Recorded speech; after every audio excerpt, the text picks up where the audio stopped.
बिस्मिल्लाहिर्रहमानिर्रहीम। रुकिए, अगर आपको भी लगता है कि बैंगन वाकई में बोरिंग होते हैं तो सिर्फ 4 मिनट दीजिए। मैं आपको अफ़गानी बैंगन की एक ऐसी रेसिपी दिखाने जा रही हूँ कि आप इसको आज ही ट्राई करेंगे। तो ये आसान सी और मज़ेदार सी और बनने में बेहद इजी और खाने में ज़बरदस्त रेसिपी, चलिए बनाना शुरू करते हैं।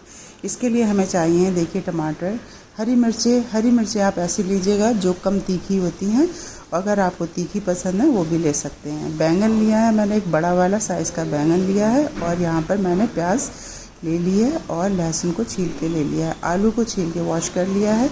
तो टोटल सब्जियाँ यहाँ पर मेरी वॉश हैं। अब देखिए, यहाँ पर हम आलू लेंगे इस तरह से और इसको स्ट्रिप में काटेंगे, लेकिन बहुत पतले स्लाइस हमें नहीं करना है, इस बात का ख्याल रखिएगा। थोड़े मोटे मोटे हमें यहाँ पर इस तरह से टुकड़े बना लेना है, जो कि लंबाई में ही काटना है। जब आप यहाँ पर सब्ज़ी काट के तैयारी कर लेंगे तो फिर आपको ये रेसिपी बनाना काफ़ी इजी हो जाएगा। तो देखिए, बैंगन काटने के बाद में बारी आएगी यहाँ पर हरी मिर्च की, और प्याज मैंने काट ली है, स्लाइसेस में ही काटी है। और हरी मिर्च को इस तरह से आप बीज चाहे तो रिमूव कर दीजिएगा और चाहे छोड़ दीजिएगा, बट मैंने रिमूव कर दिए हैं और इसको 4-4 टुकड़ों में काट लिया है। लंबी मिर्च है तो 4-4 पीसेस मैंने इसके काटे हैं। टमाटर रफली काटे और उसको इस तरह से एकदम बारीक चॉप्ड कर लिया है। प्यूरी नहीं बनाना, बस एकदम बारीक चॉप्ड कर लीजिएगा। और उसके बाद में यहाँ पर बारी आती है बैंगन की। बैंगन साफ़ सुथरे लीजिएगा, काना हो कहीं पर तो वो पार्ट ज़ाहिर है हटा ही दिया जाएगा। उसके बाद में यहाँ पर इस तरह से बैंगन को भी स्ट्रिप्स में काट लेना है।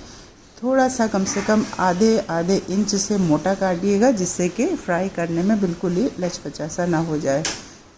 अब यहाँ पर हमें सब्जियों को फ्राई करना है, जिसमें से मीडियम फ्लेम पर हम ऑयल होने के बाद में सबसे पहले बैंगन डालेंगे और बैंगन को यहाँ पर हम इस तरह से फ्राई कर लेंगे। मीडियम फ्लेम पर कीजिएगा, सारी चीज़ें एकदम से फटाफट से गल जाती हैं। उसके बाद मैंने हरी मिर्च डाली है, इसको भी हम सौटे कर लेंगे और उसके बाद में इसको हम निकाल लेंगे। बीज निकालने से क्या होता है, चटकते भी नहीं हैं और ऑयल भी ख़राब नहीं होता है बीजों से, वरना बीज जो है वो ऑयल में जाकर अपने आप ही अलग हो जाते हैं। तो उसके लिए आप बीज जो हैं पहले ही निकाल लीजिए। अब मैंने इसमें डाले आलू को थोड़ा सा गलने में वक्त लग जाता है, तो इसको भी आप 90% गला लीजिएगा। उसके बाद में प्याज को ब्राउन करके निकाल लीजिए, और जो ऑयल ज़्यादा था यहाँ पर मैंने वो तकरीबन पूरा ही निकाल दिया है, और थोड़ा सा ऑयल मैंने छोड़ा है क्योंकि वेजिटेबल्स जो हैं हमने फ्राई किए हैं उनके अंदर काफ़ी सारा ऑयल है। मैंने, देखिए, यहाँ पर चॉप किया हुआ लहसुन डाला। हल्का ब्राउन होने पर मैंने कसूरी मेथी डाली है, और उसके बाद में यहाँ पर हमने जो एकदम फाइनली चॉप करके टमाटो रखे थे उसको ऐड किया है। अब यहाँ पर हम कुछ मसाले ऐड करेंगे।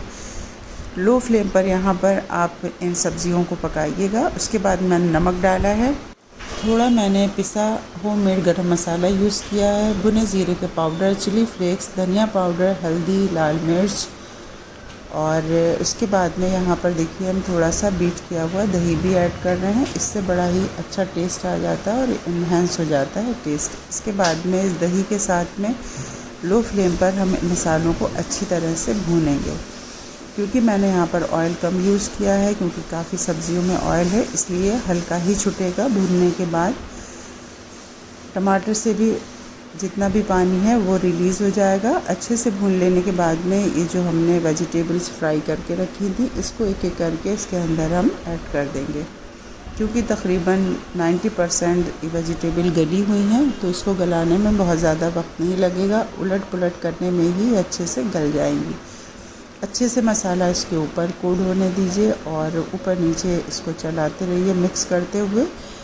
और उसके बाद में फ्लेम आपको यहाँ पर एकदम अपनी लो ही रखना है, बढ़ाना नहीं है बहुत ज़्यादा, और इसको भूनना है। भूनने के बाद में इसमें ऑयल छूट के अलग हो जाए तब इसमें हरा धनिया ऐड कर दीजिए और फिर से एक बार मिक्स दे दीजिए। बस हमारे मज़ेदार और टेस्टी से बोरानी बैंगन बन के तैयार हो चुके हैं। अब बारी आती है इसको डिश आउट करने की। तो देखिए, यहाँ पर इसको हम इस तरह से डिश आउट कर लेंगे। इसको आप चाहें तो प्लेन राइस से भी खा सकते हैं, बटर नान से खा सकते हैं, प्लेन रोटी से खा सकते हैं।